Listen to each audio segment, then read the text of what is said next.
Welcome to the Hunting Beast Podcast, your source for hunting tactics, news, and stories.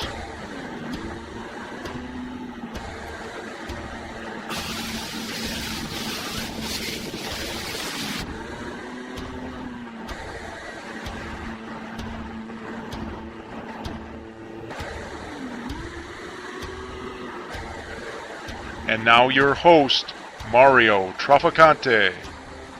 Hello and welcome to episode 6 of the Hunting Beast Podcast. Today we will be discussing Whitetail Tactics with well-known Hunting Beast member Josh Beaman, also known as Bucky on the forum. Alright, well, welcome to this week's podcast. Today we have another well-known member of the Hunting Beast forum, Joshua Beaman.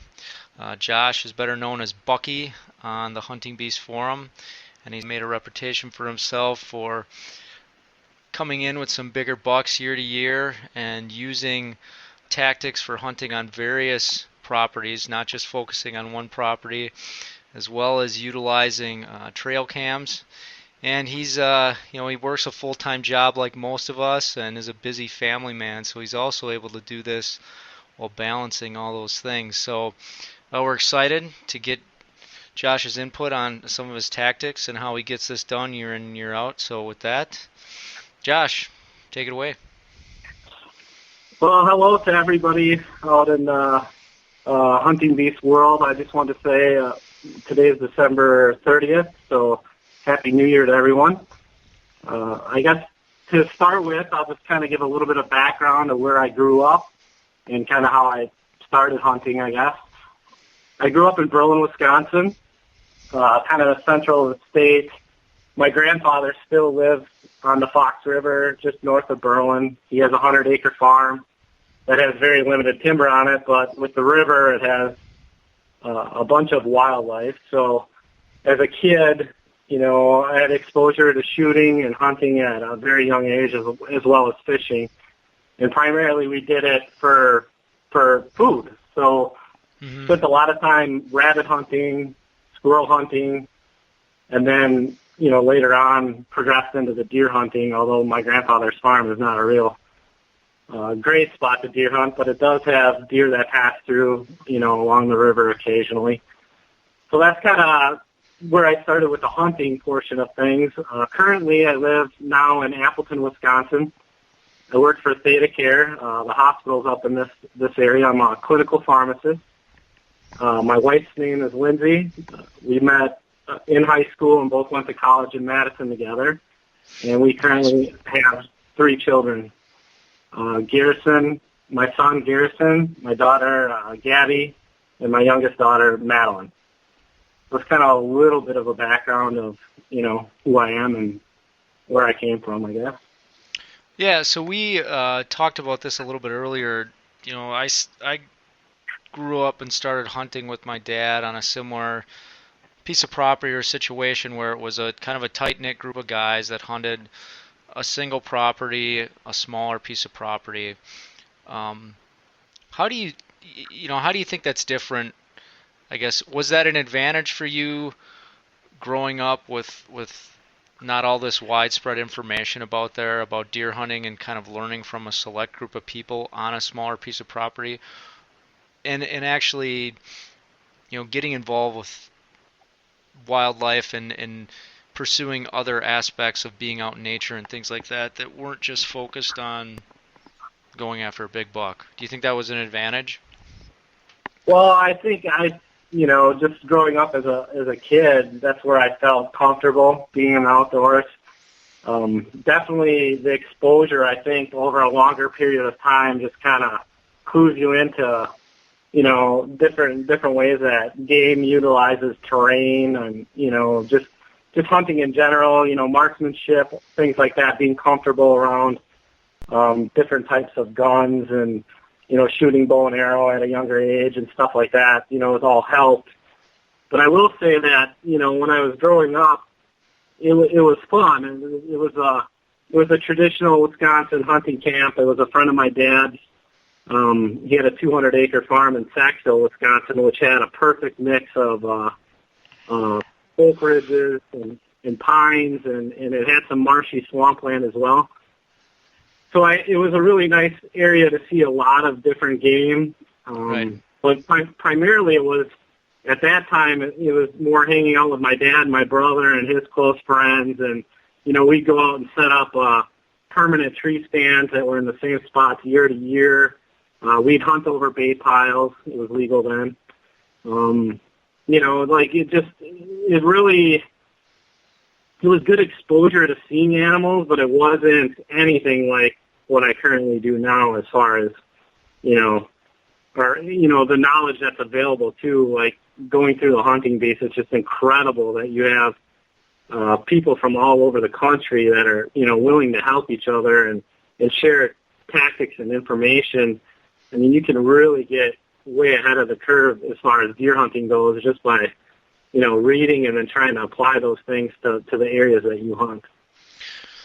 Yeah, and I think that's a good point. I mean, a lot of us as we grew up sort of were in these traditional cycles of meeting up with family members or friends, hunting on a specific piece of property, hunting out of permanent stands that a lot of them, in my case, were nicknamed, right? You had a name for a certain stand that was in a certain spot on the property. Or even on public, I've heard of guys having areas that were named a certain area that particular members of the hunting party would always hunt, or people would vie to try to get to that spot. And it was sort of a sit and wait game, right? There were legends of certain deer that came across their path, but at least when I was younger, there wasn't a whole lot talked about hunting specific animals or using specific tactics to get a certain animal. How did that sort of transition from when you were younger begin to take shape for you? Well, back when I first started hunting, I'm currently 35 years old. The first time I went with my dad on the Saxville property, I think I was 10. And we sat in a bunch of straw bales in the middle of a pine plantation, and, it was cold, and I remember that.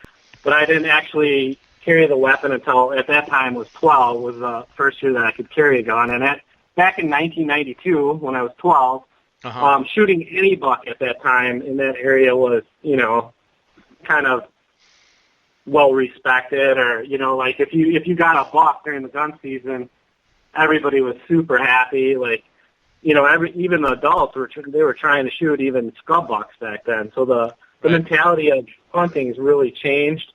At that time, there had been some bigger bucks shut off that property, and a couple of them still hang in that shack today. 130 bucks, maybe pushing 140-inch 10-point or something like that. And I just remember as a kid, just dreaming of having the chance to, even see one of those types of deer consistently, or, get lucky enough to shoot one.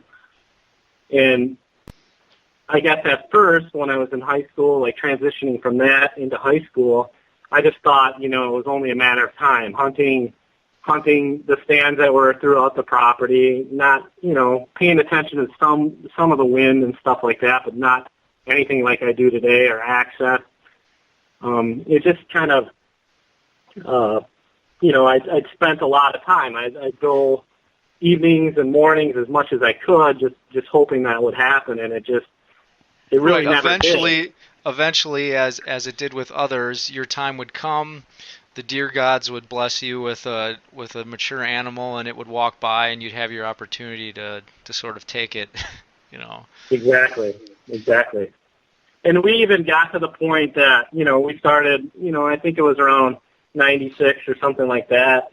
That's when the QDM, you put up your QDM signs, and you no longer were going to shoot the 1.5-year-old bucks. You're shooting for something with at that time, 14 to 16-inch spread, probably a 2.5-year-old deer, and that would have been a really nice buck, and people would have been pretty proud at that time to shoot something like that, at least in our group.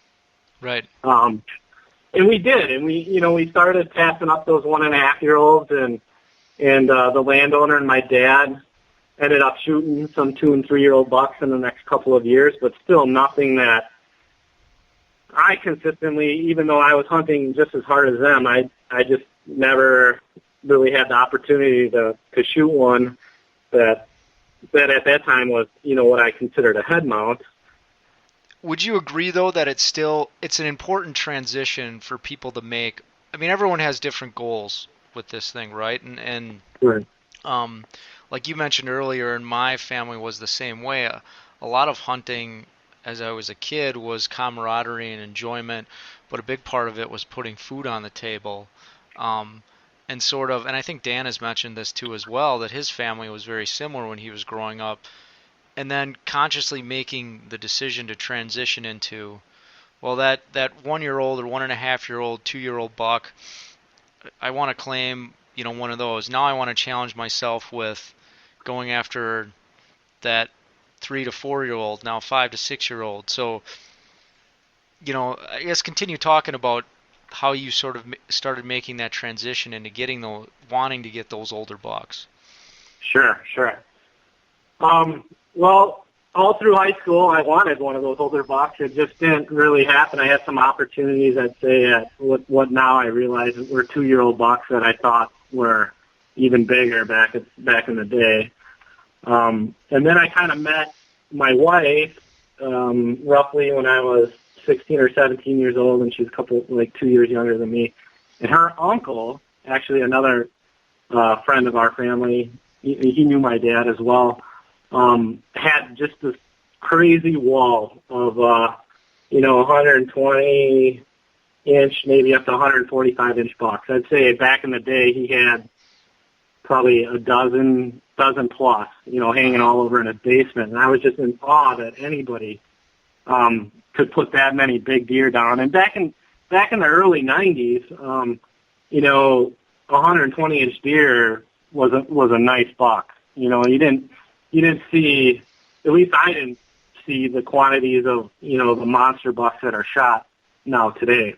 Right. I would agree. So I kind of, would pick his brain and try and listen to his stories and just kind of try and figure out at that time how he was doing that consistently, or, at the time, in my opinion, I thought it was because he had special land, or mostly I thought it was just because of the locations that he's hunting, but I've learned over time that doesn't always guarantee you success either.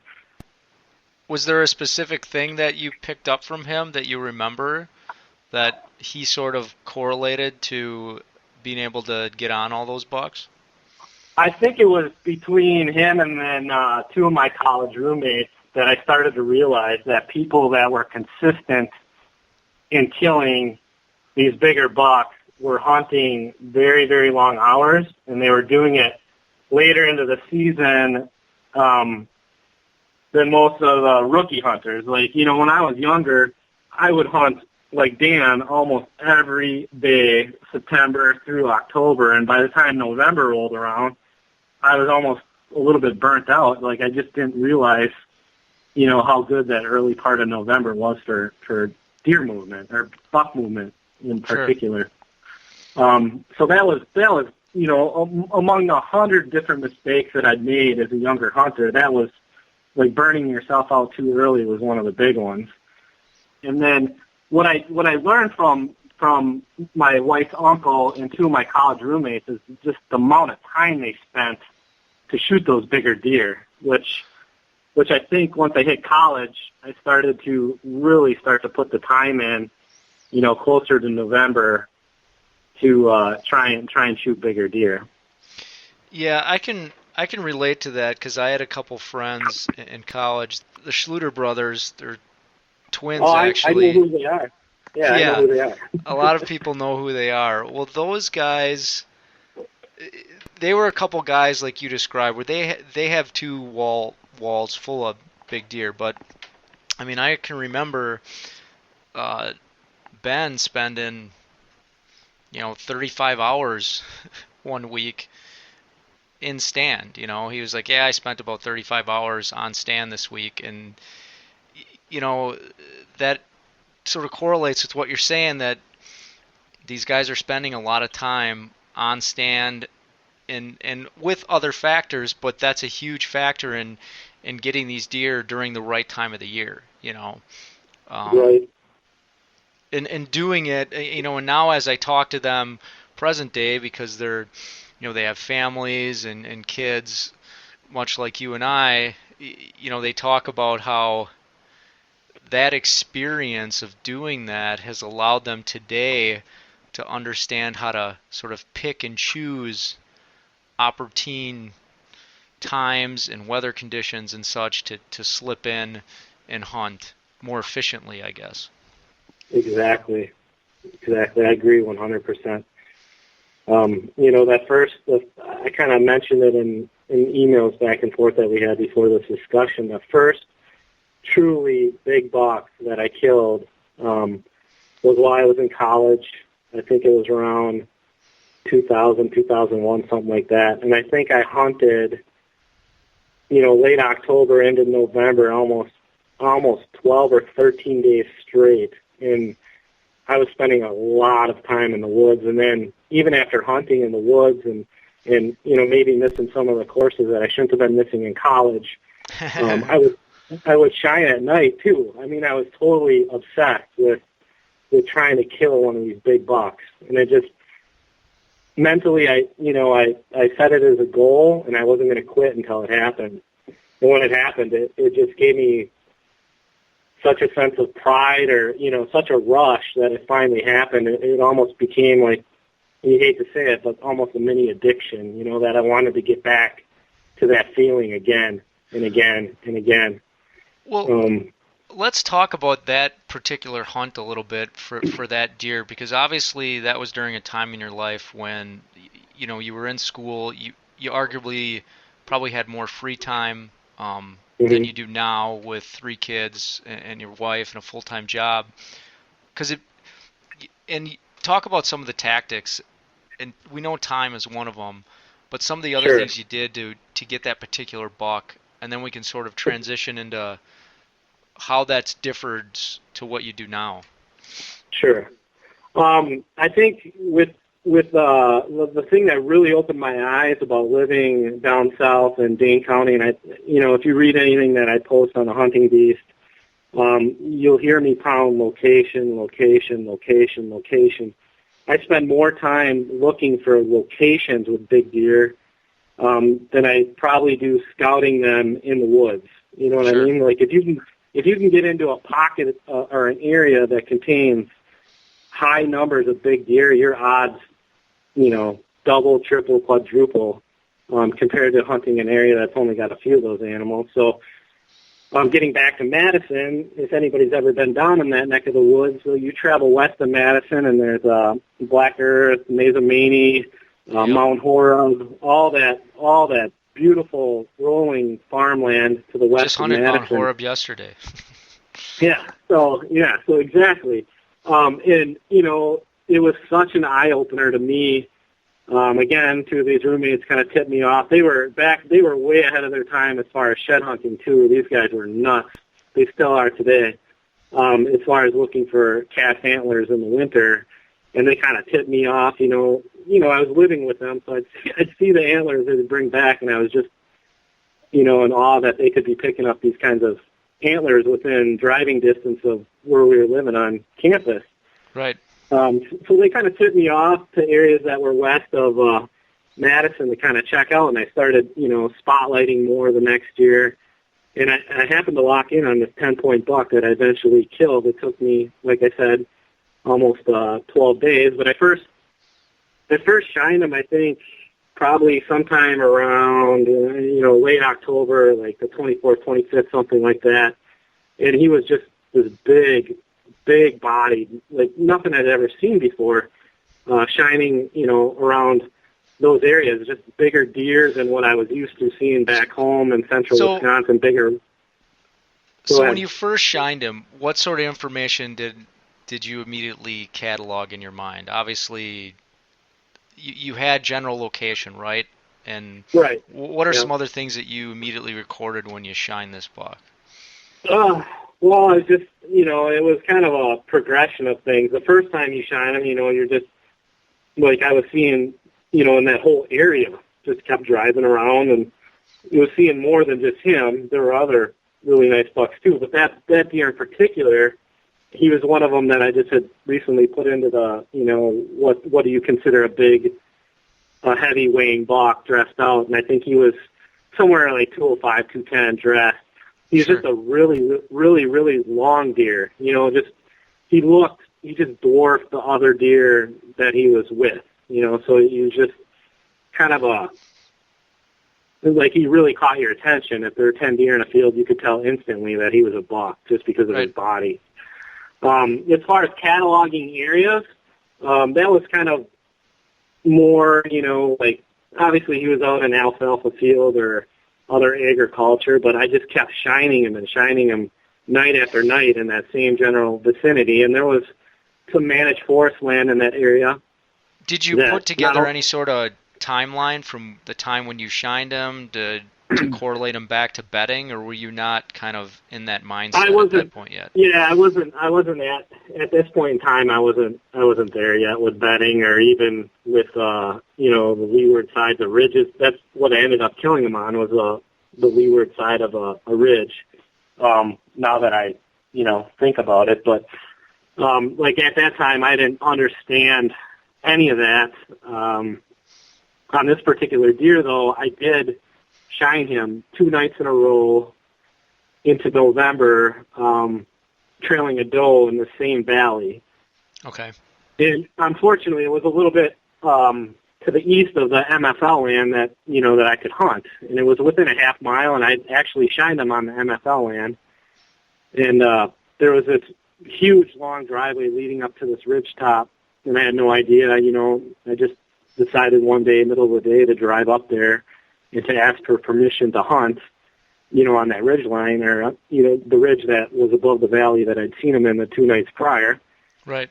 And when I got up to the house, it was this huge mansion built up on the side of the hill. I would say it, thinking back today, it was probably over $1 million house. Uh-huh. And I thought there was no way in the world that this person was going to give me permission to hunt. Right. On the land. But believe it or not, the wife came to the door, and she said she'd talk to the husband and get back to me. And, I kind of took that for, that basically is kind of dead in the water. But he did actually call me, I think it was that day or the next day, and tell me to come out and talk to him, and he'd kind of show me where I could go and stuff like that. And now, when I got...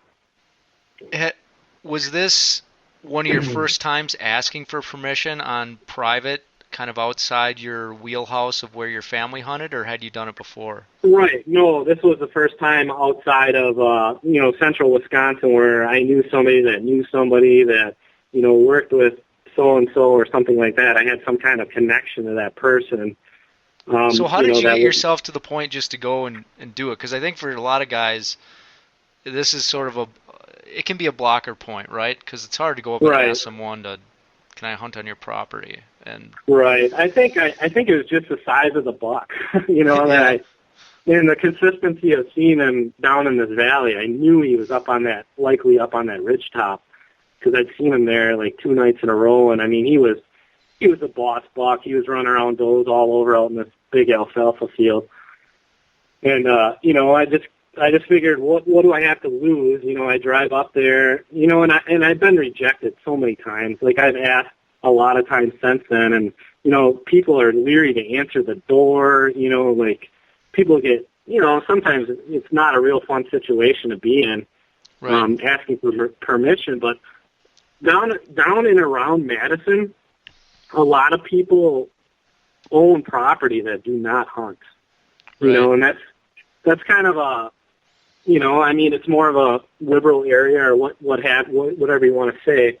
But they're open to the idea of hunting if it's being done for the right reasons or being done in a respectful manner. And I explained to them that, I was a student at Wisconsin, and, my family farm was a couple hours away, and this property was 35 minutes from where I was living currently, and, I'd really appreciate the opportunity just to come out, for a couple weekends and try and bull hunt, And they had actually seen the buck, the husband had seen this same 10-pointer. He told me after we got to the discussion and he showed me the property lines that they'd seen him cross their driveway like a couple times in the last week.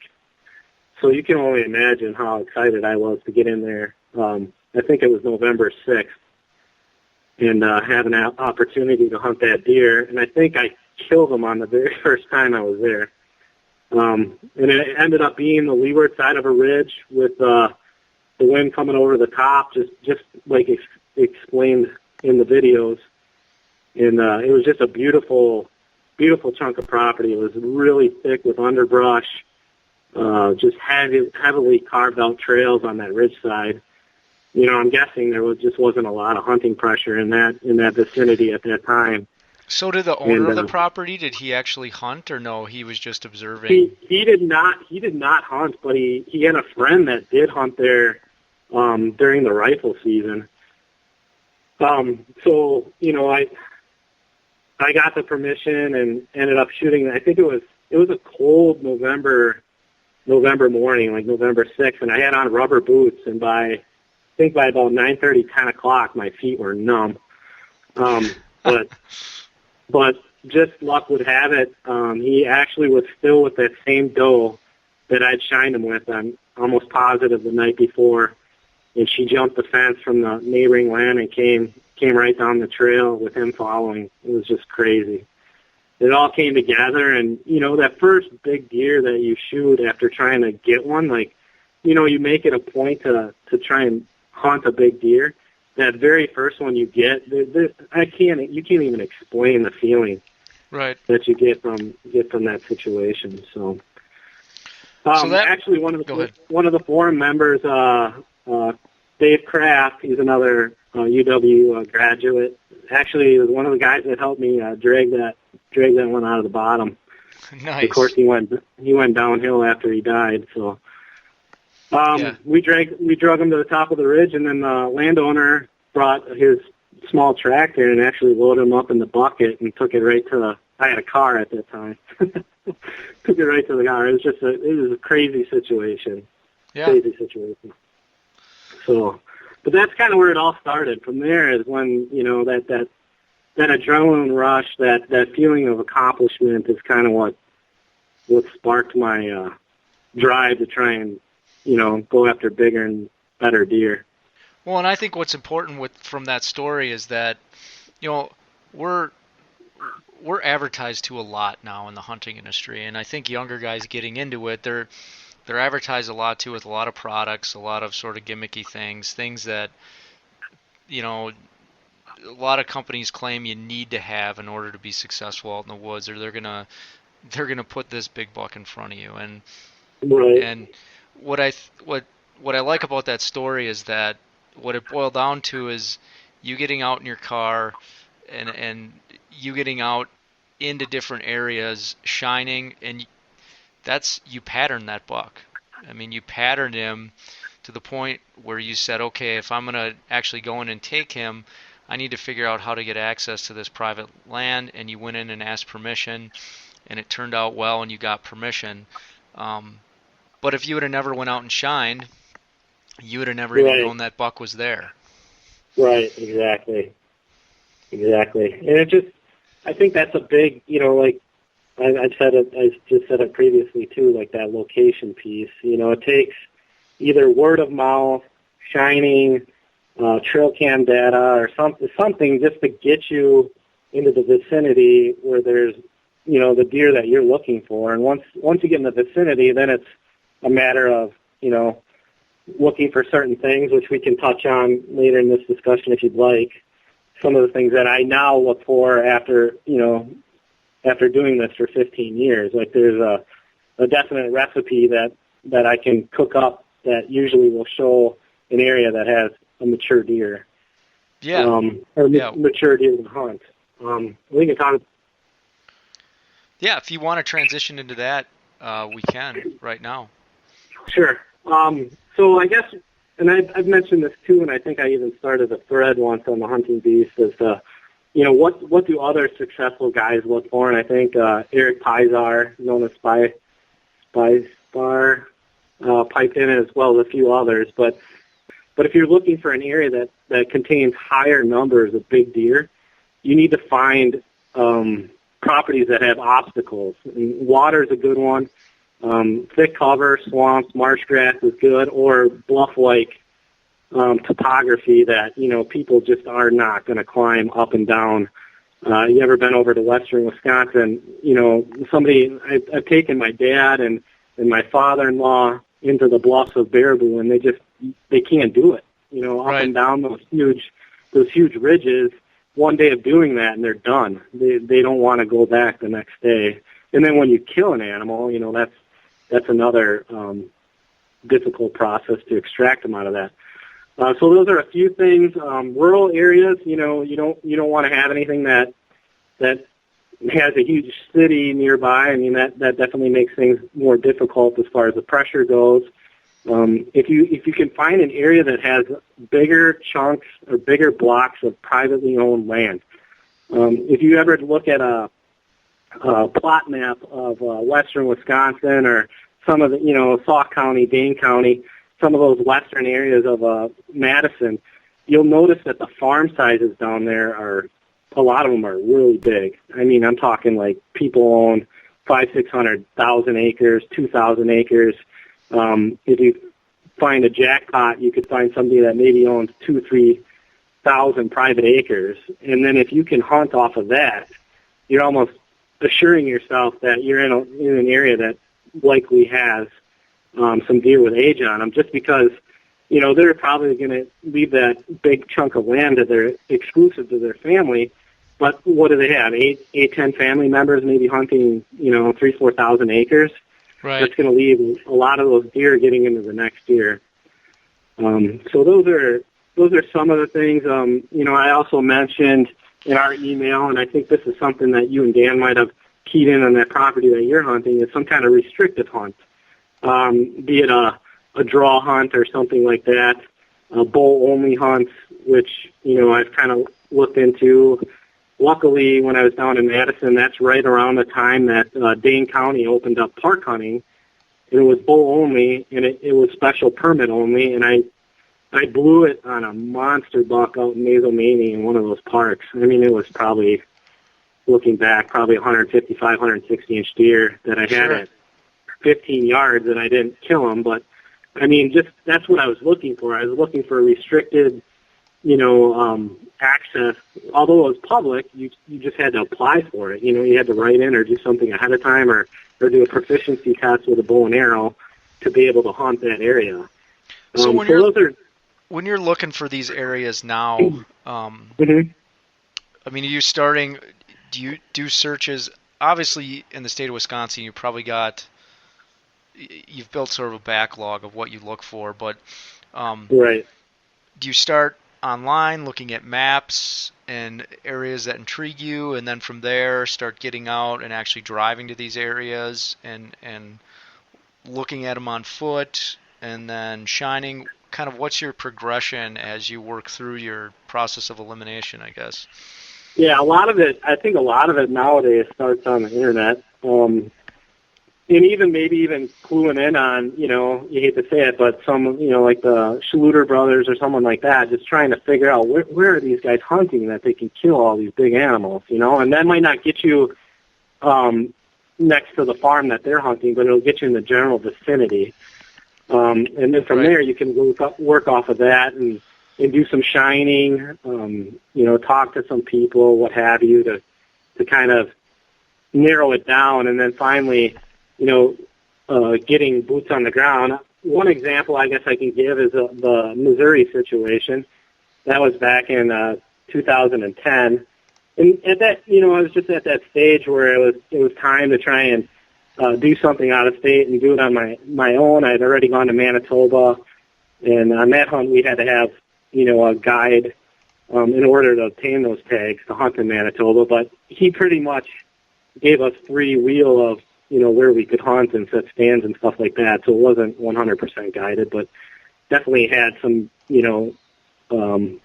help on where to start and stuff like that. But the Missouri thing was kind of just right out of the box, like, heading down to Missouri, you hear a lot about Northeast Missouri, big buck, potential, borders Iowa, just so we decided to look at some maps, look for some of those things that I just discussed, be it hills, be it water, marshy areas, maybe even there's some restricted access areas. I don't want to get into too much detail because you probably figure out where I go down there. But anyway, so that's where we started, and then right. we had a group of 4 guys that we went down there, stayed in a hotel, and just started picking apart these properties, looking for that classic big buck sign or just general deer sign.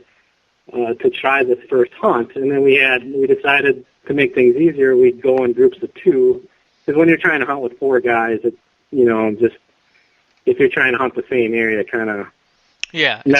never worked out well, and that's another topic to discuss. Like a lot of times now, I'm hunting by myself on all the most of my best properties. I kind of have it, the private properties that I hunt, I have it sole access, at least for bow hunting, and, that's just the way it has to be if you're going to try and keep things fresh. But this group of 2 guys went down earlier, and they hunted the public, and they saw some deer, and there was a lot of pressure from out-of-staters.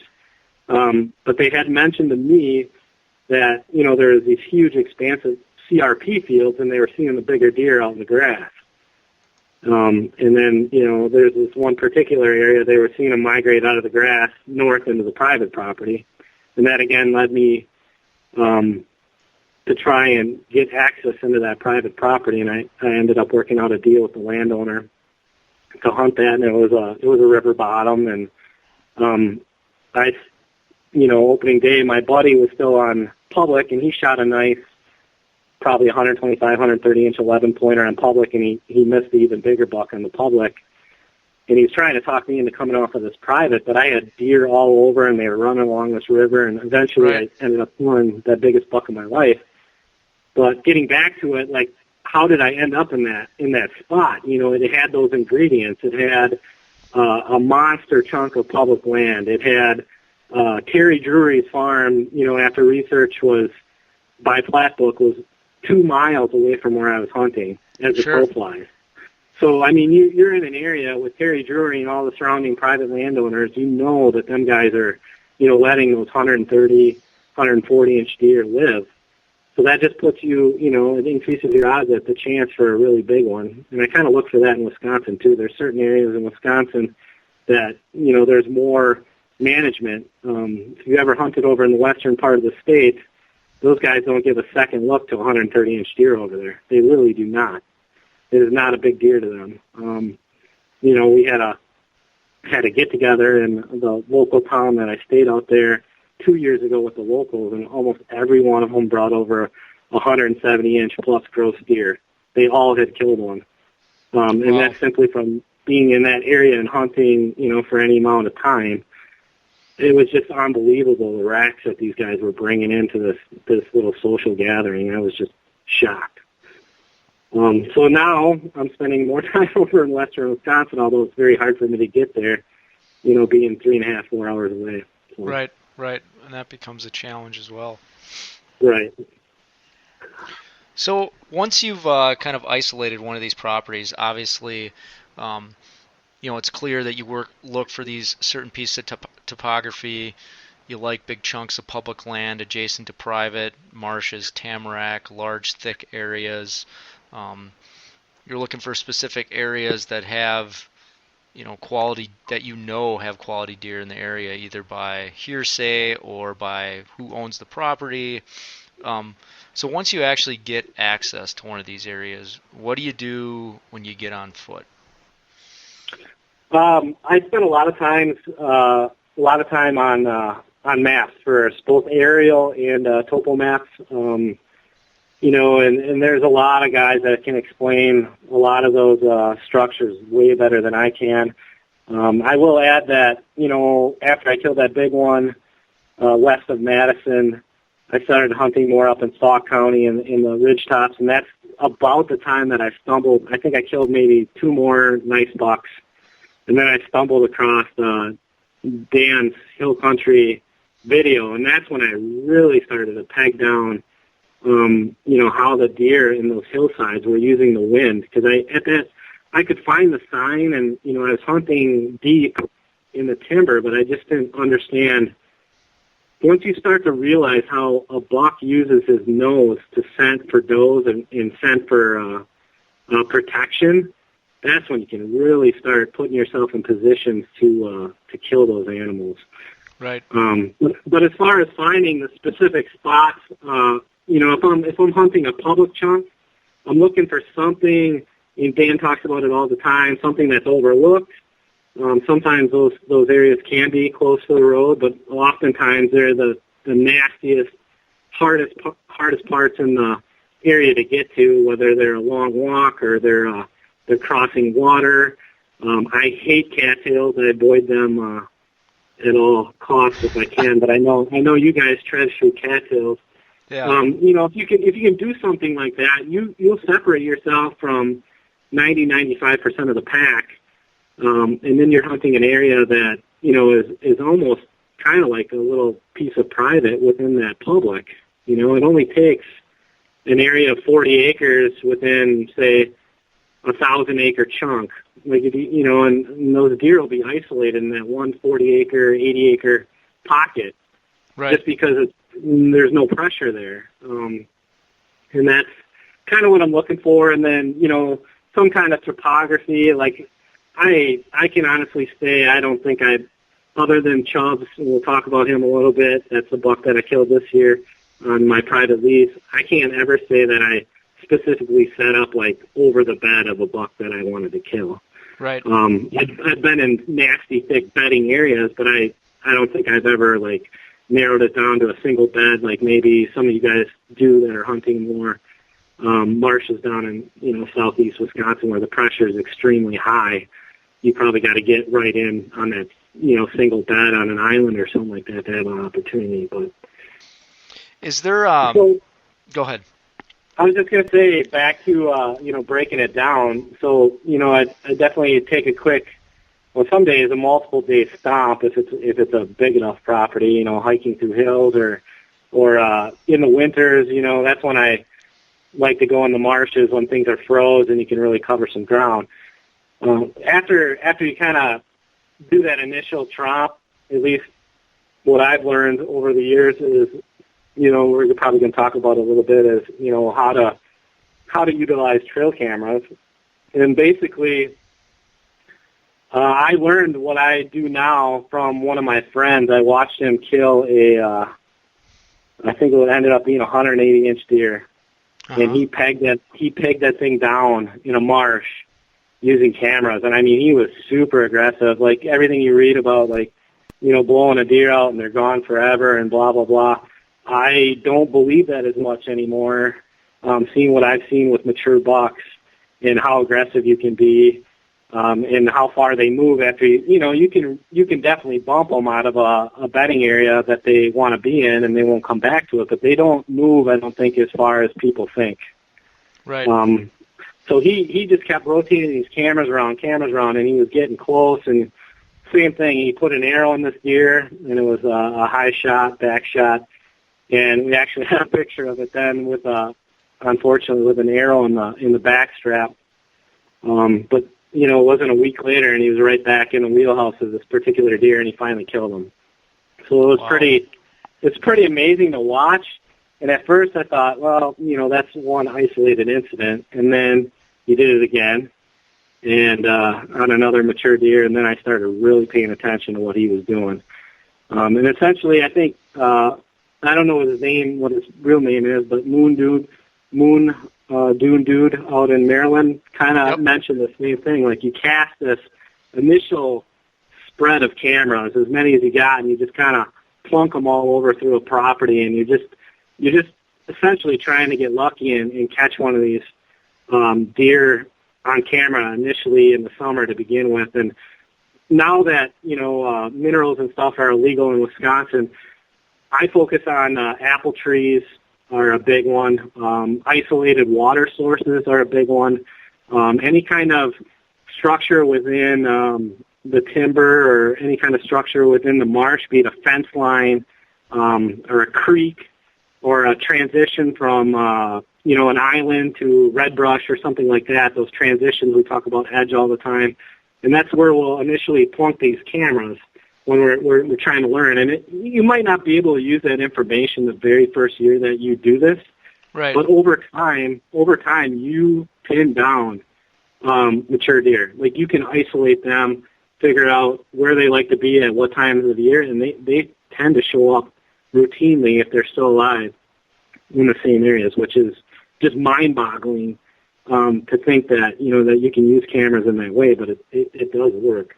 So how is this, do you think, has changed? Because it's an interesting topic, obviously. Using cameras, getting these deer on camera. I know a lot of guys that put out cameras, and I don't have experience seeing someone other than guys that have talked about it on the Beast of actually utilizing a camera to pinpoint a deer, narrowing it down to get inside that deer's, home zone where they can actually slide in and kill it. I know a lot of guys that get mature whitetails on camera, and every year they show me dozens of pictures of these deer, but a lot of times they never end up shooting them. So what's as you observed your friend doing this, what are some of the, I guess, more subtle things that he does or doesn't do with the camera as he's moving them around and kind of narrowing closer to this buck? What I think maybe we do more, and I know Moon does this as well, is we spend a lot of time. People don't realize how much time I spend in the winter walking around looking for shed antlers, and not only shed antlers, but looking for bedding sign, back in. So I'll just run you through a transition of what I would typically do, like, say, on a farmland property or a creek. We can talk about a creek property that I often hunt down in Sauk County. I have the cameras out on the outside edges, agricultural fields in the summers, just trying to locate. And that doesn't always mean that those deer are even going to be there, but it does typically mean if you get them on camera, they're somewhere in the section. There are deer that'll move very long distances from summer to fall patterns, but a lot of times they stay within, a 600-acre block. They're somewhere in that area. And then you'll get some deer that just end up residing there. You're getting summer pictures of them, and they stay into the fall. So most of my cameras in the beginning are set up, on non-intrusive outside spots, and they're peppered all over. The example of this property down in Sauk County, I had one on, I love corn to timber gaps. Deer love to travel those, so those are great areas. And a lot of times you're not, maybe during the rut you might hunt there, or early season. But a lot of times, going into that area is really not going to booger up anything that you're trying to kill back in, in thicker cover or closer to the bedding areas. Right. So that's one spot. Like a creek drainage or something like that, or a creek crossing, one that you're not going to hunt. Obviously creek crossings that are back in the timber and thick cover, you want to save those for hunting. But some of those that, maybe open inside corners or something like that, that's in an area where you just know it's not going to, a big buck's not going to walk, in that open area during the daylight. So, but he will in the evenings, and you can put your cameras in those locations, inside corners, sometimes that you're not going to hunt, that's another spot. Just various locations like this, and, essentially you're just trying to gather information on what's in the area. So you sort of stay out of those hot zones to start with several cameras, because you're really just trying to gain a catalog of what's on the property. Right. So then now I'm hunting 5 different properties, that have a deer that I want to kill on them, but typically that gets narrowed down to 1 or 2 deer. I mean, you just think that maybe through last year's observations or encounters, or one just gets under your skin, that's the deer you're going to hunt. Well, then maybe on those other properties you can start to transition off the summer food into the, the fall movement patterns, you can maybe put them in more obtrusive areas the first year, just because you're essentially trying to learn things that you might use. And I think Stan has mentioned this, and some other hunters have mentioned this that use trail cameras, is that, I know Joe has from Iowa, is that they're trying to gain intel for the next year. And that doesn't mean that I don't still use cameras, when I'm trying to move in on a buck. But I think people get tripped up a little bit on thinking that you can just put them anywhere and it's not problematic. Every time that you go in and check them and move them around, you're leaving those scent trails all over, and it can become problematic. But at the same time, if you're hunting a specific deer and you're using cameras, like say on a scrape on the way to your tree stand that you can check on the way back out, you're going to be leaving that scent trail anyway, and then why not dump it off and gather intel while you're not there? Right. But I'm also using them a lot on properties that I don't plan to hunt that year, and I'm sticking them in spots that you probably won't put trail cameras, tight funnels, thick creek crossings, a saddle in a ridge top, that's just a dynamite looking spot on the topo.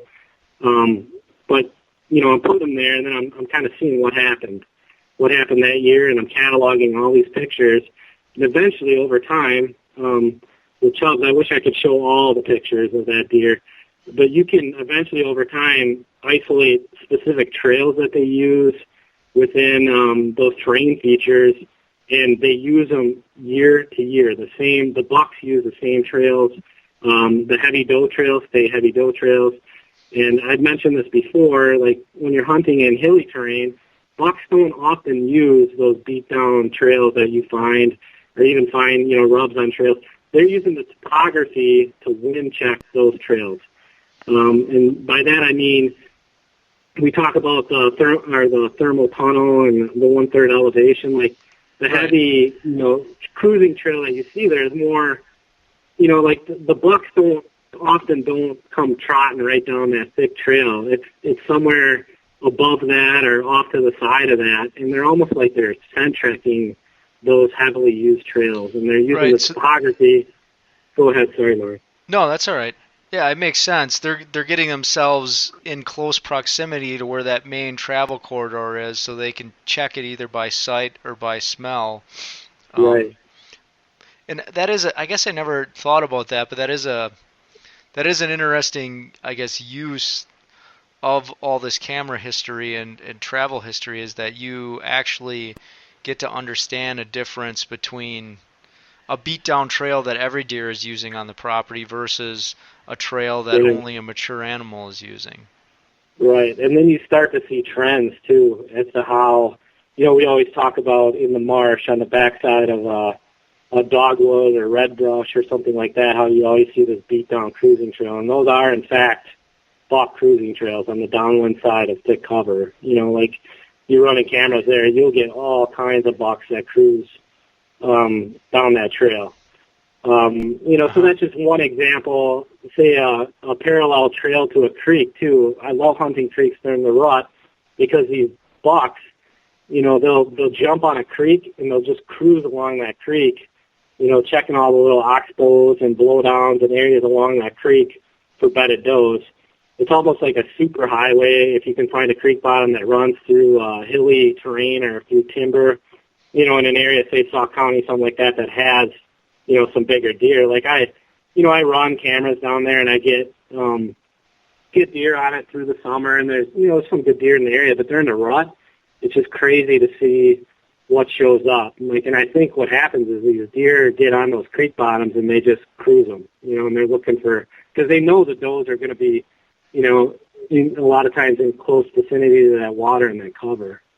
Right. Right. So that's definitely one of the spots I really like to key in on during the rut, just because I think deer almost use them, bucks especially use them like super highways.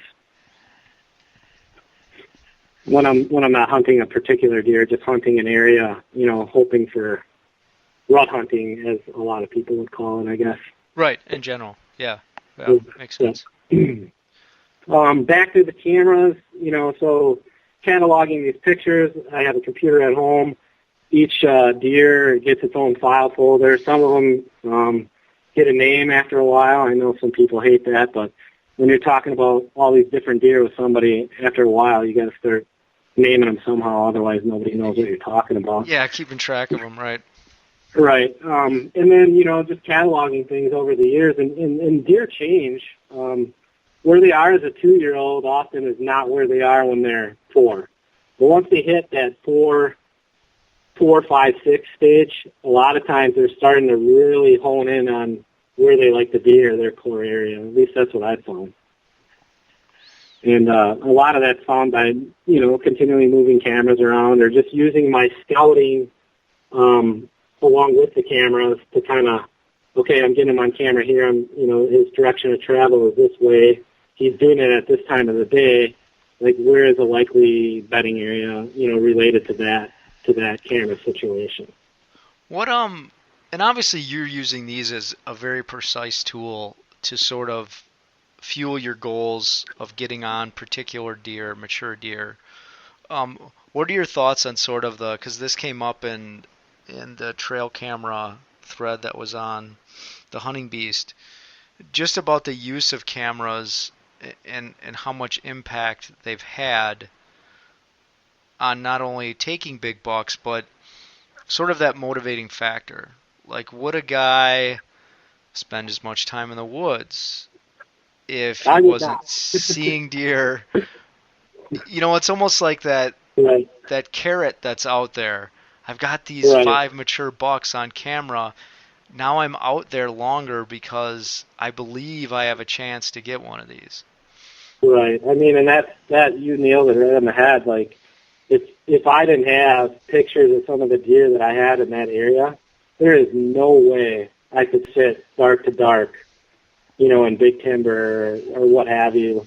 And one of my buddies, actually, we had one on camera back in, I think, in like 2011, 2012. And there were some other Hunting Beast members hunting in the same vicinity, too. It was a public land buck. He probably grows 200 inches, and we'd seen him shining, and we had all these pictures of him. One of my buddies hunted that deer, I think, like 15 all-day sits. It was just crazy. Wow. Like, he went all in after this deer, and we never got him, and we don't even know what happened to him. But, there is no way that you would have that kind of drive and determination unless you were constantly getting pictures of that deer in that general vicinity. And we did. He actually ended up seeing him one time, but we don't know what happened to him. And I often wonder what happens to these massive monster bucks that sometimes you catch on trail cameras, over and over and over again, and then they disappear. What happened? It's just it's a mystery, but it keeps you coming back for more, I guess. Yeah, it is sort of interesting when you think back, 25 years, and there was people that were using sort of primitive forms of setting up Polaroids and trail cameras in that manner, but nowhere near to the level that it is today. Right. I also think it's interesting that, and Dan explained this to me once, of using a trail camera, even on a smaller piece of property, how many times would you actually have to sit to hunt all your best spots on that property? You can sort of hunt those setups for X amount of time that you want to run the camera, from morning until night. Like you said, where your friend spent 15 full day hunts. Right. If you're running multiple cameras in a bunch of different areas where a buck like that exists, it's almost you can do those 15 hunts without actually being in the woods until you decide you want to go out there. Right. It's an interesting dynamic. You got to remember, though, the trail camera only helps you determine whether or not the deer is there. I mean, a lot of these deer I kill, I'm still putting in. I mean, I'm getting more, I'd say I'm getting more efficient at picking the right times, based on weather patterns, what I see in trail cameras. Like, that's the other thing you learn over time, how to look at these pictures and what these pictures are actually telling you. somebody that doesn't run a lot, or if you only have one trail cam in an area, it doesn't nearly tell you as much information as the 4 that you could have if you could afford it. The 4 cameras and how that deer is particularly moving, from one location to the next, if you're lucky enough to catch them in 2 spots throughout the evening or night hours. It's almost like sometimes they get into like a circuit, and I've talked about this before too, during the rut or even earlier on in the season. They almost become patternable in the circuit that they do from bed to food source, transitioning to another food source, circling back to bed. And then again, during the rut, you'll see deer that'll circle through an area every couple of days. Like, boom, you'll get them. It's almost like clockwork. Like every 2 or 3 days, they come racing across a ridge top or on that back end of a red brush, transition in the marsh. Every couple of days, you get this buck coming through on daylight during the rut. Right. In that vicinity. And after a while, you can really start to know, you almost predict where they're going to show up and when. And it's unbelievable that it happens. It's replicatable year to year. That's kind of the eye-opening thing that I've learned over doing this for 10 years plus now of running piles of trail cameras. And it's not just me. I have 10 or 12 myself, but I have 10 or 12. My buddy has 15. My other buddy has 15, and we're kind of all sharing information, sharing pictures, sharing ideas of how we're setting up on the particular deer based on the information that we have, and bouncing ideas off of each other, and how we're using the wind or access to our advantage to get into those locations. Yeah, and a lot of what I'm hearing is too. Obviously the camera is going to get you a picture of a particular buck or bucks that are in an area, but it's really when you start talking about patterning their movements and understanding the location of the buck as it relates to different topography on that piece of property. Yeah. I guess, studying those things allows you to make it repeatable year after year in different areas. Correct. Right. Yeah. So it's one thing to get a picture of a nice buck, but it's another thing to understand why that buck showed up in that spot at that particular time under those particular weather conditions in that particular piece of property due to how the topography was in that area, or maybe other pressures, hunting Sure. pressure externally and things like that. Yeah, and food sources too. All these, after doing it for a decade with all these different cameras, like you just said, you get to test your theories of where deer will be and why and when, by using trail cameras, and you get better and better at it over time, and then, you can kind of evolve from, how you're using them maybe in the beginning to, when you get further down the road, knowing, like you mentioned in the email too, are there pitfalls we're using? Well, of course there are. You're walking into areas that you're potentially going to be hunting, and you're laying down scent trails, and I can tell you, going back to the gimmicks and the scent thing, and I don't want to get into all that because everybody gets all excited about it on the internet, but, when I was younger, I bought into all that stuff. I dressed outside. I wore carbon sprays, carbon suits. I gelled my body with certain products, trying to kill the bacteria on my skin. And then as I evolved or, learned from other hunters or what have you, just my own observation, Dan was a big proponent of that too. It's just after a while you learn how to use the topography or, the structure of the land to get you where you need to be and where those best spots, like you can show me a map and, yeah, we can both pick out an awesome funnel that's in the middle of the timber, but how are you going to get to it, Right. So then you start to look at, these topography features along with access, and the access becomes very important, too, to some of my best spots. Like year in and year out, the spots that produce are the spots that have a particular access, or or you got to do what Dan and some of these other guys do. You got to hunt sparingly in those locations. You can either move around a lot and burn a spot by, taking that blazing a trail. I understand that not everything's going to have beautiful access to get to, so sometimes you got to burn a bridge and go into a spot, and it's one and done. You hunt it and it's junk, right? Essentially, because you left this huge scent trail going into that area, and then deer, if they don't smell you in a tree, they're going to smell you in the next 48 hours when they're doing their thing in the dark. And that's what I think a lot of people don't understand is where you walk in the day will be discovered in the dark. If not that night, the next night after, or the next night after that. That scent lingers for days a lot of times. Right. So obviously, when you're accessing particular areas, what are some things that you're factoring in? I mean, the current wind probably is a big factor. What are some other things that you're looking at? I think Stan talked about this in his podcast, but using some sort of water is good. You don't leave that scent trail. So that particular creek bottom that I've shot a buck or two down in Sauk, I'll actually walk in the water. Okay. Or I'll walk on the opposite side of the oxbow that I want to hunt, and then use a fallen tree or something like that to cross the creek, and then set up right as I cross the creek. So that scent profile on the ground is just not there for any deer that's cruising, on the inside of that oxbow, when he comes cruising through that area. Scent checking. In the hills, I'll burn up some logging roads for access. I'll come up a thick rocky drainage is another one.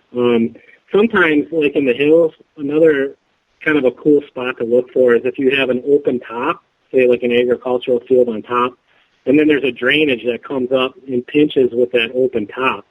So you're hunting the top of the drainage, but you can walk across this wide open field to get to it. And then any deer that's in the timber cruising their rut is obviously going to want to stay in the timber, the bucks anyway. Right. And they'll cruise over the top of that drainage, and really they haven't had an opportunity, to get your trail because you walk across a wide open space where they're not going to go and expose themselves. So that's, just thinking about different types of access like that. You find a great spot. How do you get to it without alerting deer? I mean, if you think about it, if you walk into your tree stand set and you burn up 180 degrees of movement to that stand by leaving a scent trail, you just cut your odds in half. Yeah. So we talk about, for others that maybe haven't read on it that are listening to this, if you want to go back and read that parallel trail discussion on the hunting beast, that those are really good access to. You come in across the field or something like that and set up and hunting that parallel trail, because essentially if you're coming across an opening or down a fence line or something like that, you're leaving like 270 plus degrees of movement without your scent trail, so it's things to think about. Little things like that make big differences on doing it year in and year out. And I think a lot of people, I don't want to say they don't understand that, but it's just something that, when you're younger or whatever, you might not think about as much as you do after you've been trying to, kill bigger deer for a better part of a decade.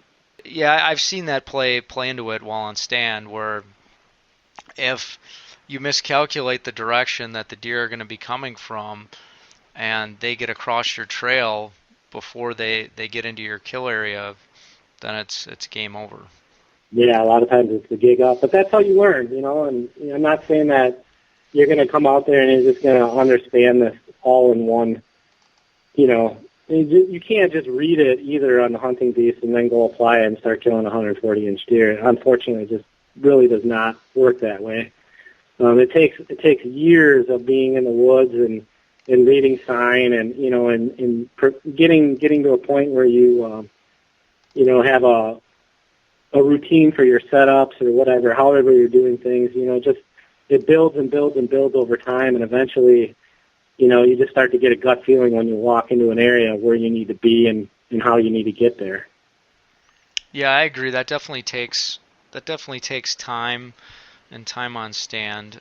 It's there is, and about what we talked about earlier when we were kids, the amount of information that was publicly available on how to hunt and how to hunt a specific way was fairly limited. A lot of it was because you didn't have the internet. There wasn't a lot of written material out there either to Yeah. read and sort of study. People just, they weren't talking about it.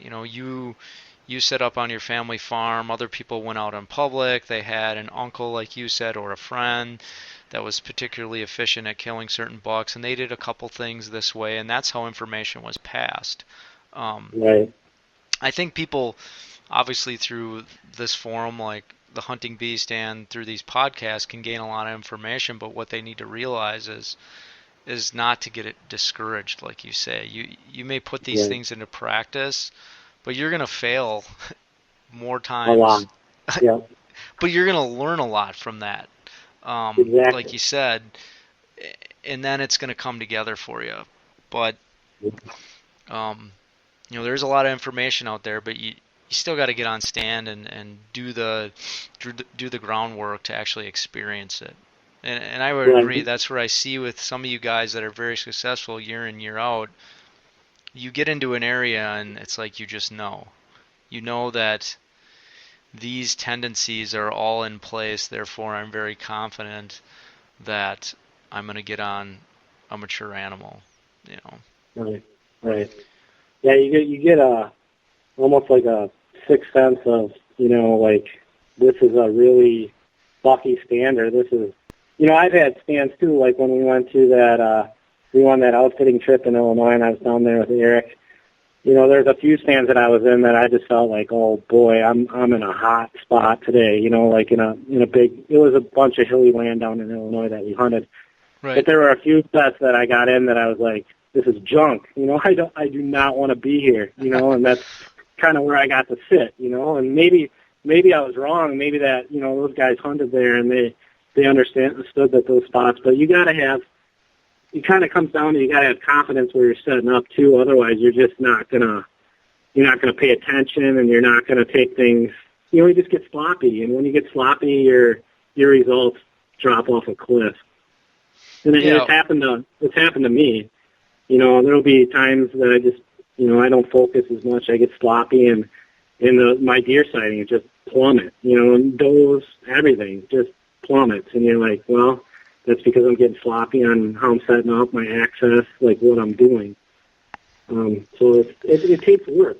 Now, you talked about that in your email too, that somewhat being a pharmacist and your OCD tendencies sort of helps you with your tree stand setup and your equipment and how you go about setting up on your spots. Is right. that you kind of gave the impression you don't leave anything to chance. Right. I think as our profession, we have to pay attention to a lot of small details, different medications and things like that, and human beings. And deer hunting is a lot of the same way. You have to pay attention to a lot of small details that add up into bigger things, be it your access, simply how you set a tree stand up. Like over time you'll notice too that you get better at, how to pick trees or, where you need to be for shot angles. A big one that I see is, rookie hunters, like how they set their tree stands up, like where do they hang their bow.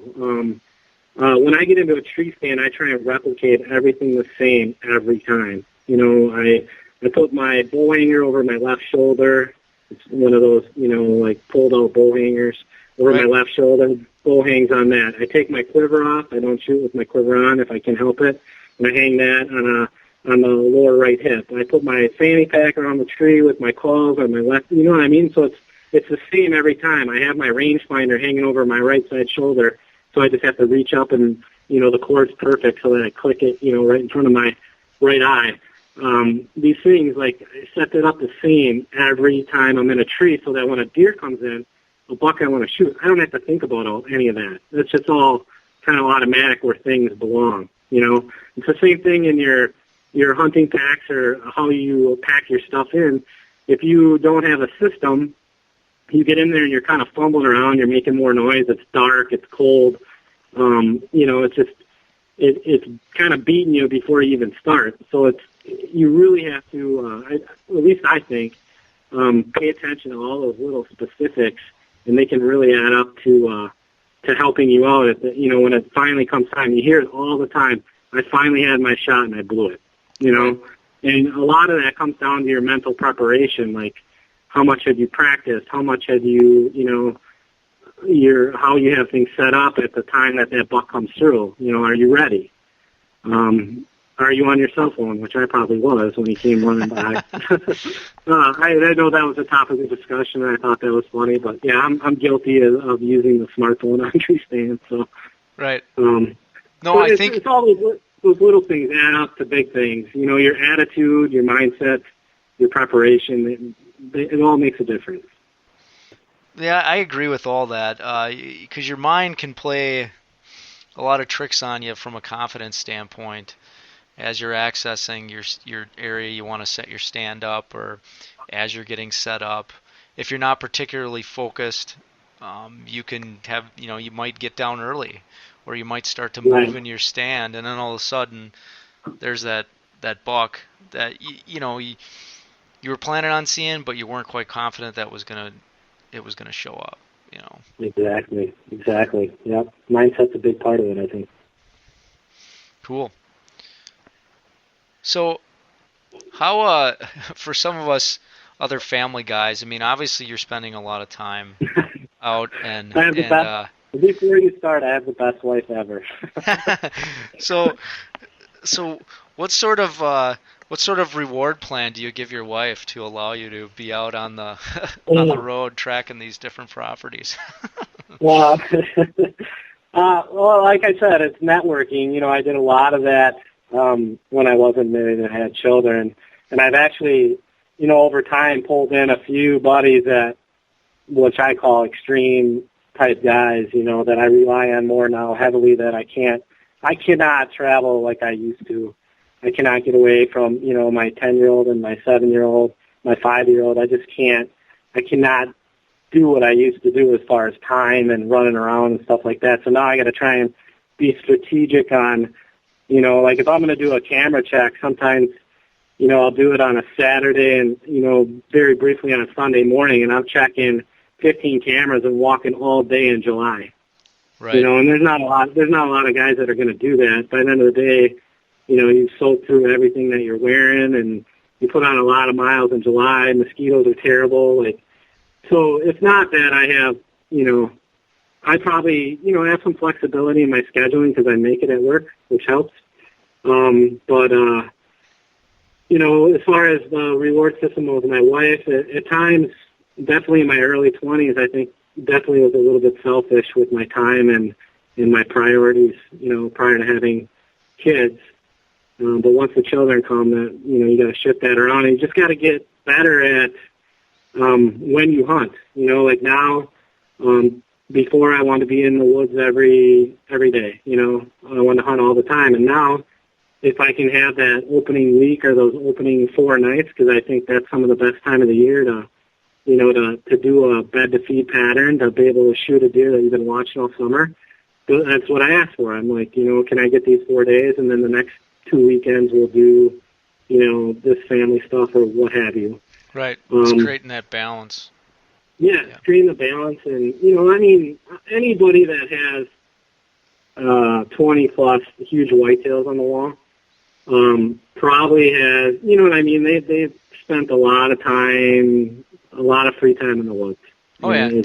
Dan admits that when he was younger. And it's the nature of the beast. You got to make it a priority for it to happen. And but I think as time goes on, you realize that, and I'm kind of there now, and that's why I'm trying to hunt just specific deer now. That that I learn tendencies over and go after a particular deer. It's because that's kind of where like 5 years ago, if I didn't get my buck, I was just destroyed. It meant everything to me, and now I realize that it's almost more fun to go watch my daughter in a swim meet than it is to, maybe go out on that marginal night and hunt. Right. So your priorities just shift. You mature as a person, but it still takes a lot of time, and you just got to get creative on how you use the time that you're given to maximize your odds. And I think anybody that does that is, deploying trail cameras is a big part of that. Like, it can get you a lot of information. Stan's talked about this. That trail camera is in there running for 30 days, 24 hours a day. And that can provide you with way more information than 2 shining trips, that you could take in that 30 days to that area, or one scouting trip on the ground where you hike around for a day. Right. And I take my kids with, too. That's the other, another thing that you can do if you get creative and you start taking your children with. And it's so much fun to watch them enjoy something that you enjoy as well. And we've had numerous successful hunts. And then this year, my daughter was 10, and I was so confident that I was going to be able to kill a 1.5-year-old buck with her, and we didn't, but we still had fun. Yeah. Because it was just family time that we spent in the woods together and made special trips and, got special treats or what have you, and you just made it a fun time with your kids. Yeah, that's a good point to make, is involve them in it and build that tradition in them. And, right. And that even makes for more enjoyment as well. Right. So before I want to talk about the legend of Chubbs a little bit, and you and your kind of journey of hunting that particular deer, and it sort of ties into how you've evolved to where you are today and your goals. So why don't you, I know you did a big write-up, a really good write-up on the story of hunting him, and shared some of the photos and whatnot. So if you want to talk about Chubbs a little bit. Sure. That was a piece of property that I acquired a lease to in 2010. And it's a nice mix of farmland to the north, and then on the backside is all that thick brush that you may or may not have seen in a couple of the pictures that I put up. And then behind that, even more, is a huge expansive marsh with a tamarack swamp adjacent to that. So it's essentially one of those big chunks of land that I was talking about, with very minimal roads and some difficulty accessing deep into it, and that's where you get more mature animals. And fortunately for me, he kind of settled into an area, or a core area, that I could keep an eye on him and hunt him over a couple-year period of time. And it's, the funny thing is, I think a lot of people think that it's a super low-pressure area, but there's 3 guys that rifle hunt on the 100 acres that I lease. The owner and his son and friend, they rifle hunt at the neighboring property. I can think of 4 or 5 gun hunters, within 300 yards to the east. To the south, there's another couple gun hunters, and back to the west, there's at least one that I know of for sure.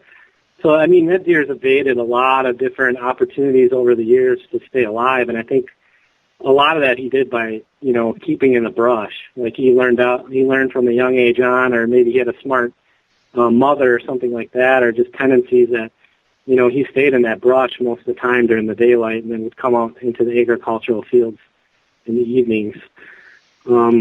Back in 2010, when I first got it, I didn't really get him on the property at that time, but the neighboring landowner did, and shared some of the pictures and showed me the antlers from that year.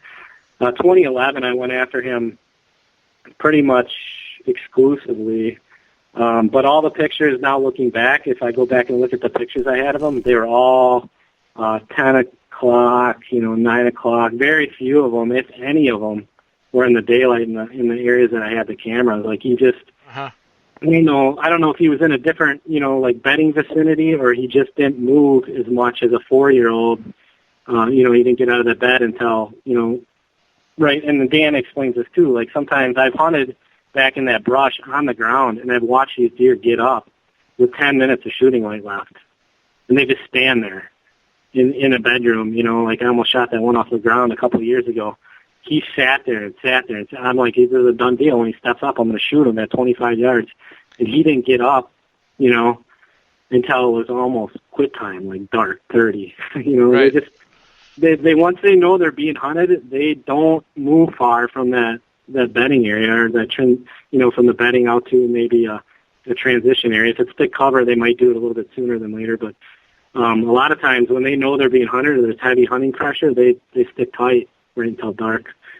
And that kind of that ties into guys understanding actually how close they need to get sometimes to some of those bedding areas to be effective. Right. Yeah. So that all kind of, and it was just a learning thing too over the last 5 years. I can't tell you how many times I walked through that brush, and you just start to learn. There's a creek on the backside of it out in the marsh, like a big open marsh, and it's funny, you walk in those oxbows and all of a sudden there's a huge matted down bed, out in the middle of nowhere. Mm-hmm. And just a big isolated bed, and you're like, okay, that's a buck bedding area, and then you find a tipped over bigger tree within that brush, and then there's this huge matted area underneath that, and you can kind of tell that that's probably not a doe, that's a buck bedding area, or, you walk through there and you find just beds all over the place, like in a doe bedding area, just pockets of numerous amounts of beds where they're going out to eat and then coming back and laying in the same areas night after night after night. And there's 30 beds in this little vicinity, that's kind of a doe bedding area, and kind of over time put that together, like where these things are and how they relate to each other. And then now with Chubbs, did you find sheds in the areas he was bedding in, or in a particular bed that he was bedding? Yeah. In 2014, last year, I hit him in that front left leg, and I tracked him back into the brush, into that particular one of those blow-down beds. And, I think he just laid on that wound or whatever and got it to clot. And I didn't find any blood from that point on. But then that winter, if you follow that thread, and I got that picture of him after I missed him with the muzzle loader, which I don't want to talk about. Right. I was looking all over, and I'm like, you know what, I'm going to go check that bed. And sure enough, one of his sheds was laying right in that bed. Unbelievable. Now, did you ever think to yourself, maybe I should, put a camera up right over a specific bed, or you didn't want to get that close? I never tried that, just simply because I don't like to walk in that thick brush. As you see in those pictures, I'm in a tree, that's maybe a 6 to 8 inch diameter tree that has a crotch in it, and I'm setting the lone wolf. I'm like a big bird out in the middle of this brush, I'm just sitting above it, and I don't like to go to those few trees that are out there that I can actually climb into, or small tamaracks, unless I'm hunting them, because again, you have to walk through that thick bedding cover, or you have to do something to leave a stink trail that goes right into the core of where these deer are living. And once they smell you back in there, they really don't like that. They'll tolerate you on the edges, out on the agricultural fields, but once you walk back into that cover, you pull a hunt like that, say on the second or third night of the season, you walk back into that cover and they smell you back there, it's done. They're not coming out. They're not coming out in daylight anymore. Like, they wait, and then, you'll just see it. The opening night, they're out an hour before. The next night, maybe you boogered one, like trying to get out of your tree stand on an edge and slid back out. Next night, they're out 25 minutes before dark, and the night after that, it's over. They're moving after dark at that point. So, yeah, makes sense. And just with him, if you read the story, it's just 2013, 2012. I didn't see him at all that year, but again, lots of camera pictures. I was hunting for him, and I ended up, I think, shooting a different 8-pointer. 2013, I was all excited. I kind of had a plan. I thought I was pinning him down a little bit, and then he busted his rack right away. And then 2014, I finally had the opportunity, opening night.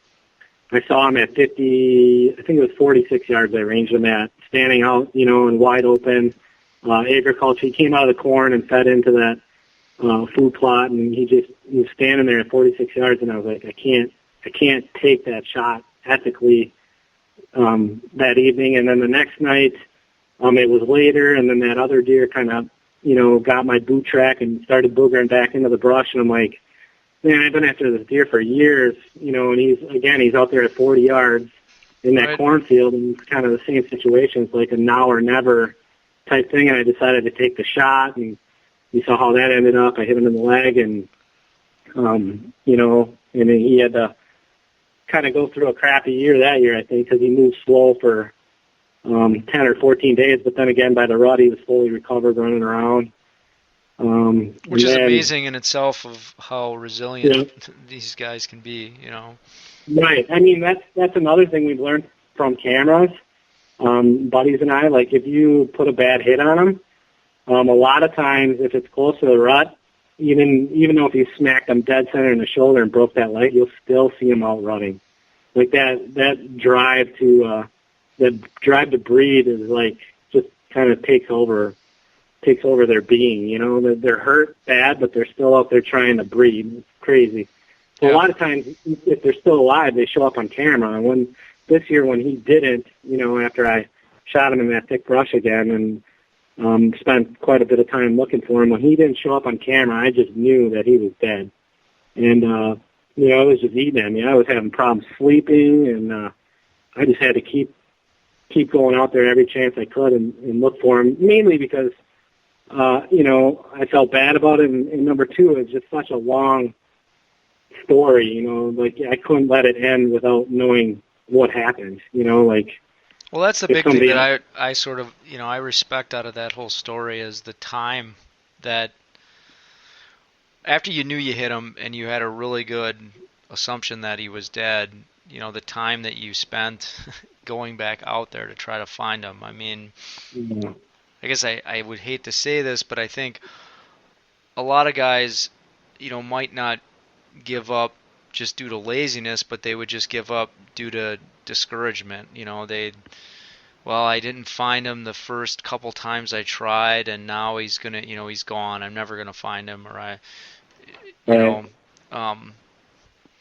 So yeah, that was to stay consistent and then actually find him and get to locate him. It wasn't the best ending, but it was, it was an ending to the story. I have a respect for deer, whitetails in particular. They just boggle my mind how smart and complex they are as an animal, and I think that's what drives me a lot of times to try and figure them out and and hunt them, especially in a one-on-one type thing. I think it's a really complex puzzle or relationship between humans and animals, and especially white-tailed deer. They're just super, super smart animals to try and kill, especially one that's been around for that long, evading hunters with long-range rifles for that many years. So it's definitely a reward, and I'm proud of it. I just wish, obviously that the shot would have been a little bit better, but I mean, there's no change in that. And obviously we don't, everyone when they're hunting, there's no intent to take a bad shot, or we try to make the best shot as we can. But I think this has been good. I mean, I think you've shared a lot of good information about transitioning from one hunting style to another hunting style, and how people can evolve really if they want to, right? Because everyone's goals are different, and that 100-inch deer, if that's your trophy, that's your trophy. And those getting any animal or taking any animal for putting food on the table or whatever your goals is a trophy in anyone's mind, right? But I think there's opportunities out there if people want to set their goals higher and transition into doing other things. But what seems really apparent with what you did is being willing to change and to change up what you were doing and what you were taught as a kid, and getting outside your comfort zone with it. And I think a lot of that is just information too. Like I had subscriptions to North American Whitetail, Deer and Deer Hunting, Field and Stream. I read all those magazines, and I was trying to apply the things that I was reading, and the sprays and what have you, and this gimmick after that gimmick. But there was really not, like you mentioned it before, back in the 90s, there wasn't as much talk about tactical things or, how to really apply topography. Maybe there was, but I didn't read it, or I hadn't found it at that point. It wasn't in my face like it is to now, like today. Yeah, unfortunately, and we all know this, but with selling products and sort of product placement and that thing, the intent of what they're trying to teach you naturally is going to get skewed. And no, Right. Anyone that works in that industry, no ill will against them or their intent. People Right. have products and they believe in them, and they want to sell those products to run a successful business, and I get all that. But I think, people need to recognize you need to take some of that stuff for what it's worth. Recognize that they are selling a product and they are trying to promote to you that this thing works and it'll get you this buck that you want. But also realize that before those things even existed, people were doing it, and there's specific tactics and techniques that are still tried and true, through current time. Right, exactly. And I appreciate, everybody's willingness to, especially Dan and others that have contributed a bunch. And that's what I'm trying to do too. I'm trying to, if people have questions, PM me or I'll give you my personal email. I've had people call me. Like, I'm willing to share information because it's fun to me.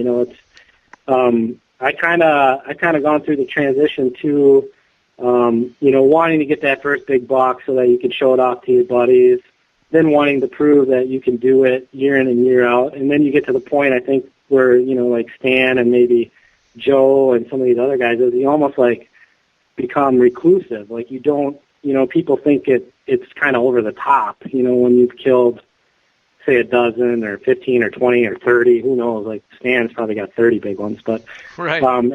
After a while, you almost tend to hide them, or you don't want to talk about it as much with non-serious hunters, just because, you're afraid of, like, my neighbors here. My wife is always scared when we moved into a new house, and the neighbors come over and they go down in the basement, and here's this wall of, 13, 14, 15 heads hanging up, like, what their perception of that is, Yeah, there is going to be perceptions out there of it, but I guess those are those people, Right. That's why there's different levels of anything, and I think hunting is the same thing. It's people do it for different reasons and pursue things in the outdoors for different reasons. And one thing in particular out of all this that I think people can take home that's really important is getting out there and having the courage to go out and find those different properties, ask permission to get access to those different areas, and really utilizing that along with the other tactics that you're learning to shoot a mature deer, if that's what your goal is. Don't limit yourself to trying to shoot a large deer on a piece of property, the only piece of property that you may have access to that, quite frankly, might not have any mature deer on it. Right, exactly. I think that's, one of the biggest points I try and share with others is you got to be in a location that has the type of animals, and people have said it over and over. You got to be in a location that has the type of animal that you're looking for. Yeah. But overall, I think it's been just a great discussion. I really appreciate you taking the time to do this. You got a family too, and I know others that have done these podcasts have taken time out, and I appreciate listening to what others had to say. And like, you can kind of, after a while, pinpoint different players that might have an area of expertise, and you can really learn a lot by listening to other people and kind of studying what they've done, or types of terrain or whatever kind of technique they're using in their certain areas. It's a lot of fun, and I think that's why I spend so much time in this area, because there's a lot of people here with like interests. And I think if you're looking for that in your little neck of the world, wherever that may be, I just don't know that you're going to find people that, think about whitetail deer hunting almost every day of the year. I agree. I think the beast is pretty unique with how well people treat each other on the forum, and just it's people get to share their passion, and sort of to what you commented on, when you start talking maybe to the average person about hunting whitetails and how you're on a quest and you've already taken this many and you're still looking for this one or this one, yeah, you do get weird looks sometimes, and people don't share that same passion or may not understand it. But and that's the unique thing about the forum, and I appreciate it too. I learn a lot from doing these things. I mean, every time I talk to one of you guys and do one of these interviews, it's been like that. So it's good. Yeah. So with that, we can wrap it up. Again, like we mentioned, this will be on the forum on thehuntingbeast.com, and if you have comments or questions, you can post on there. And I'd really like to thank Josh for taking the time and going over his tactics. And thank you too, Mario, for taking the time to do this, and thanks to Dan for creating a space where us nut jobs can all get together and, That's right. and talk about deer and deer hunting. So I appreciate it. I enjoy it a lot. And to all, Happy New Year and big success in 2016. I look forward to what we're going to come up with next. All right, very good. Thank you. Thanks.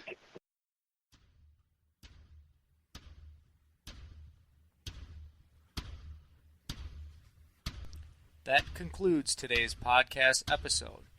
Please go to thehuntingbeast.com to post any discussions, questions, or comments regarding today's podcast episode.